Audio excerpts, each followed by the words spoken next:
leapt out of the ground and came to me. I remember that very clearly. Then there was a small gap of not remembering. It might have been 1 second, or it might have been 30. I do not know. I have an idea that it was very short, a second perhaps, and the next I heard a crump from the right as the starboard wing tank caught fire, then another crump from the left as the port tank did the same. To me that was not significant, and for a while I sat feeling comfortable but a little drowsy. I couldn't see with my eyes, but that was not significant either. There was nothing to worry about, nothing at all. Not until I felt the hotness around my legs.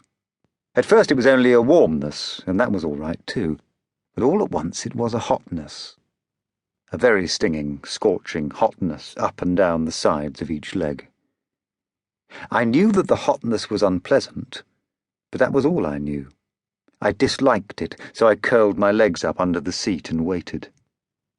I think that there was something wrong with the telegraph system between the body and the brain. It did not seem to be working very well.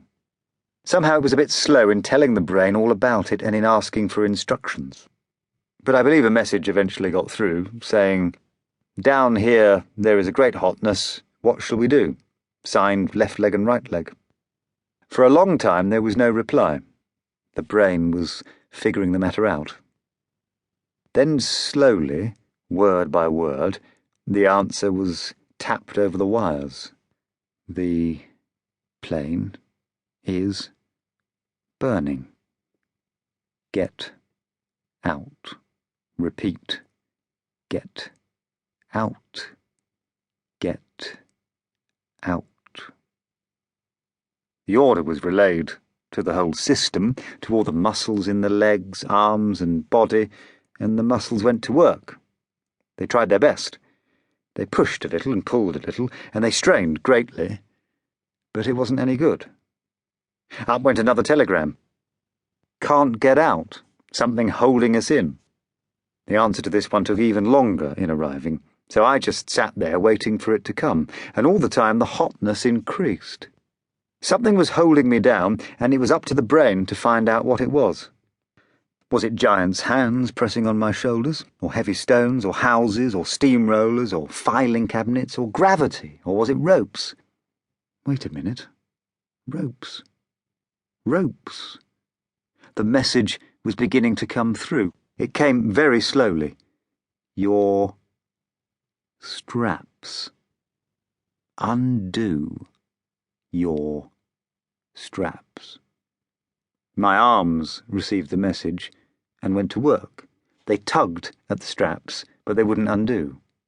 They tugged again and again, a little feebly, but as hard as they could, and it wasn't any use.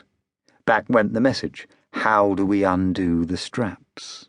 This time I think that I sat there for 3 or 4 minutes, waiting for the answer. It wasn't any use hurrying or getting impatient. That was the one thing of which I was sure. What a long time it was all taking. I said aloud, "Bugger it, I'm going to be burnt, But I was interrupted. The answer was coming. No, it wasn't. Yes, it was. It was slowly coming through. Pull out the quick release pin, you bloody fool, and hurry." Out came the pin, and the straps were loosed. "Now, let's get out. Let's get out. Let's get out." But I couldn't do it. I simply couldn't lift myself out of the cockpit. Arms and legs tried their best, but it wasn't any use. A last desperate message was flashed upwards, and this time it was marked urgent. "Something else is holding us down," it said. Something else, something else, something heavy. Still the arms and legs did not fight. They seemed to know instinctively that there was no point in using up their strength. They stayed quiet and waited for the answer, and oh, what a time it took. 20, 30, 40 hot seconds. None of them really white-hot yet, no sizzling of flesh or smell of burning meat, but that would come any moment now, because those old gladiators aren't made of stressed steel, like a hurricane or a spit. They have taut canvas wings, covered with magnificently inflammable dope, and underneath there are hundreds of small thin sticks, the kind you put under the logs.